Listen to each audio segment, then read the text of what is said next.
Hi. In the last video, I shared an email from a mom who torments herself, thinking she didn't do enough to save her child. And that's pretty common. I hear this a lot. We spend too much time blaming ourselves, believing there was something more or something different we could have or should have done. We have so many what ifs and should haves. And in this video, I want to talk about the thought about how we could have saved our child. And my question to you, very gently, is saved them from what?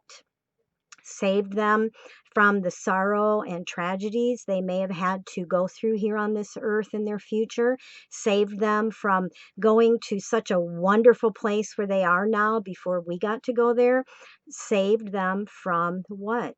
Yes, saved them from dying here and experiencing death here on this earth at an early age.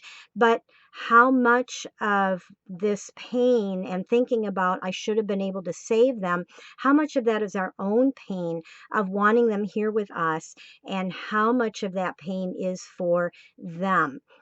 Some of them, I know they didn't want to die, and they let us know that. And if that's the case, my heart goes out to you because that is a memory that can haunt us if we knew that about our child.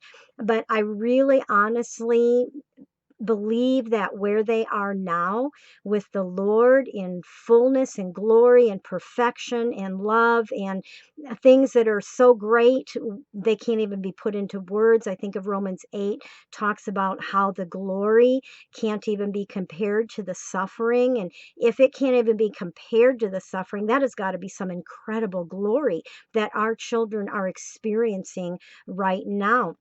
And so it makes me really believe that where our children are now, that they're thinking, why did I ever want to stay on earth? Compared to where I am now, what made me think that I didn't want to die? I love it here.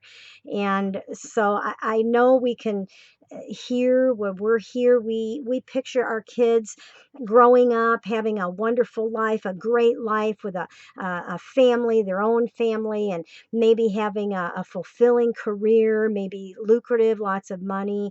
We have this picture perfect world of our children, don't we, that we want them to live out.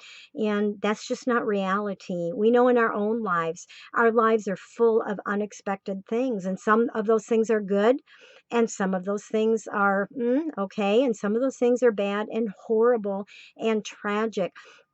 And I've raised 5 children, and I can't say any of them have had what I envisioned for them for the future, this perfect, wonderful life that I was hoping my children would have, and even the life they wanted for themselves. It just isn't reality. We have these images in our head of how good we want their lives to be. We all go through regrets and we question ourselves and we torment ourselves after the death of our child, wondering if we could have done more or we missed something that we should have seen to which would have kept them from dying. And the answer, like I said in the last video, is no. Because if there's something more you could have done at the time, you would have done it. And now we're the ones living in pain. It's not them, it's us. And I just want to suggest changing thinking about maybe the way you're thinking about could I have saved my child? Maybe, just maybe, God is the one who saved them, but in a different way than what we are thinking. We don't know what their future held here on earth. We know that we've asked God to protect our kids. We ask God to bless our kids with a wonderful life, and maybe God answered that prayer in a way that we did not expect it to be answered. We're going through the pain of having them gone, not knowing what they were being spared from here on earth, including those who were caught in addictions. Maybe it was time to release them from that addiction and take them where they would be free from all that they were trapped in. See, I believe God did save our children. He saved them from things here on earth that we're all going through, just the painful things here on earth. And yes, we would rather have them here with us. There is no doubt about it. I want Becca back. I still do. But what if? What if God was answering the cry of our hearts to be with our children and to keep them safe? I know that's what I pray over all of my children. And I know that Becca is safe now, and I don't have to pray for her safety and protection anymore. So maybe instead of God doing this to us, He did it for us. It's just something to think about. When we think of our loss, we spiral down into pain and darkness. But when we think of their gain instead, it can lift some of that darkness and heaviness from us. If you are someone who prayed for protection for your son or daughter, I'd love to have you write that in the comments below this YouTube video. Write something like, "My child is safe." Even in the horrific pain of wanting our children here with us, this is a truth that we can grab hold of like a rope that will help pull us out of the pit of darkness and back into a place of light and hope.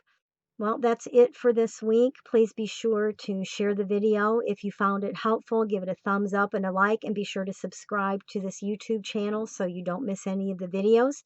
When my daughter Becca died, I thought I didn't want to be around other parents who had lost their children. I didn't want to be around a bunch of people who were a mess like me. I thought it would be morbid and I would leave feeling worse than when I went. But when I went to my first day conference for grieving moms, it ended up being just the opposite. It was wonderful being around a bunch of people who were a mess like me. We didn't sit around and be morbid and cry and talk about our kids all of the time, but I didn't have to wear a mask. I didn't have to pretend anything. It was just so wonderful to be around other people who understood the depth of darkness and pain that I was going through.